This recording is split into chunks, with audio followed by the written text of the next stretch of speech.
కాంగ్రెస్వి అన్ని అబద్ధాలే.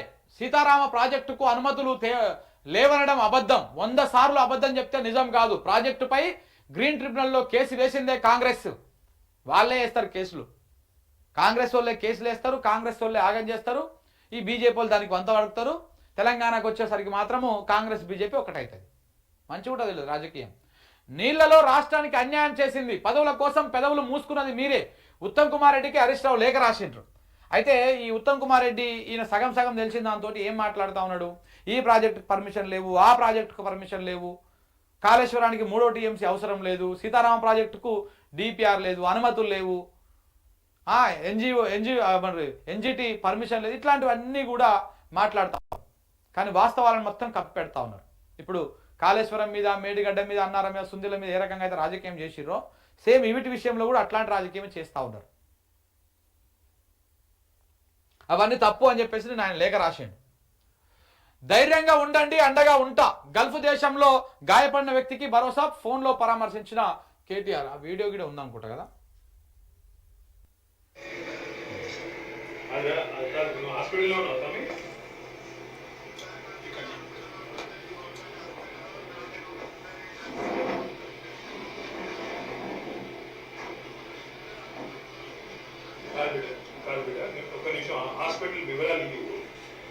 సో ఇట్లా అక్కడ గల్ఫ్ లో ఉన్నటువంటి ఒక కార్మికుడు గాయపడితే ఆ కుటుంబంతో ఆయన మాట్లాడినటువంటి వీడియో ఇది.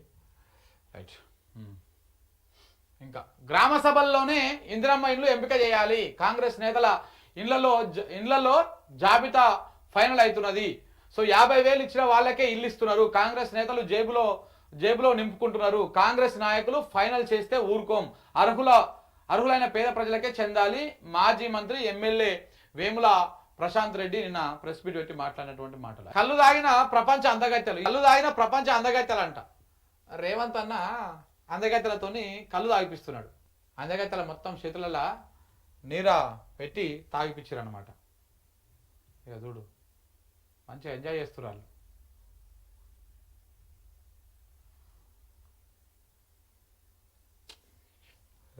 కళ్ళు ముంజలు పెట్టిరు మంచిగా ముంగల. రేవంత్ అన్నకు నేత్రానందంగా ఉండొచ్చు మంచిగా ఇది చూస్తాందుకు. ఎరువుల గుట్టు ఎవరికెరక. మార్క్ఫెడ్ ఎరువుల రవాణా టెండర్లో గూడుపుటాని. తొలుత ఏడాది కాలానికే టెండర్ నోటిఫికేషన్. తర్వాత దాన్ని 2 ఏళ్లకు సవరిస్తూ నిర్ణయం. 10 ఏళ్లుగా వార్షిక టెండర్ల విధానమే అమలు. ఇప్పుడు 2 ఏళ్లకు మార్చడం పైన అనుమానాలు. టెండర్ అర్హత నిబంధనలను గందరగోళం. ఒక్కచోట ఒక్కో విధంగా పేర్కొన్న అధికారులు. ఎస్బీఐని కాదని ప్రైవేటు బ్యాంకుకు డిపాజిట్లు ఇస్తా ఉన్నారంట. ఈ ఎరువులకు సంబంధించినటువంటి వ్యవహారంలో పెద్ద కథ ఏదో నడుస్తూ ఉంది. ఈ మార్క్ఫెడ్ ఎరువుల రవాణా టెండర్ల వ్యవహారంలో గూడుపుట నడుస్తూ ఉందని చెప్పేసి ఒక కథనం రాసిరీలు.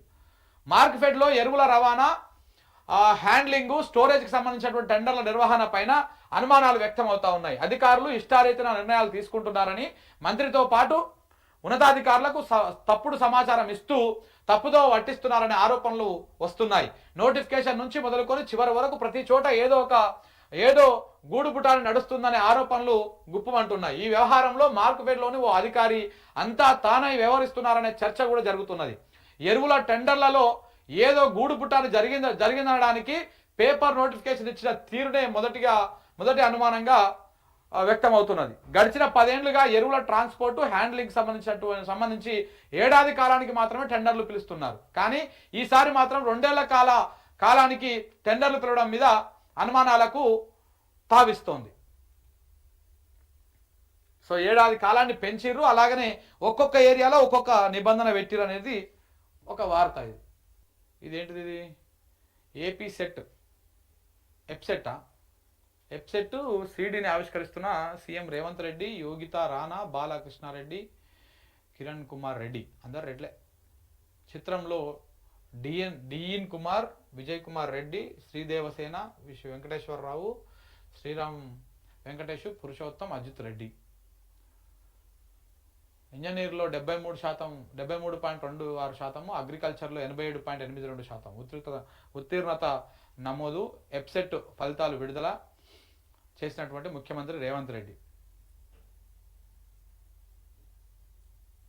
పాక్ వెన్ను విరిచిన బ్రహ్మోస్తు. ఇస్లామాబాద్ సమీప నూర్ ఖాన్ సహా పలు వైమానిక స్థావరాలు క్షణాల్లో ధ్వంసం.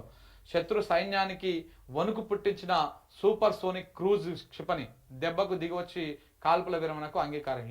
వాళ్ళేమో మేము ఒప్పుకోలేదు, ఇండియానే ఒప్పుకుందని వాళ్ళు అంటారు, మనోళ్ళేమో ఇట్లా అంటారు. చూడాలి. నేను సాగర్ కోతురట సుందరి మనులు నాగార్జున సాగర్కా ఆడేం చేస్తారు? డ్యామ్ క్యాట్ వాక్ చేస్తారా? ఏం చేస్తారు? ఇప్పుడు ఇవన్నీ ఏమో కానీ ఎన్ని వందల కోట్ల రూపాయల పెట్టుబడి వచ్చిందో చెప్పాలి వీళ్ళు ప్రభుత్వం వాళ్ళు. ఆ లెక్కలు వేసుకోరు, రెడీ చేసి పెట్టరు ఒకటి.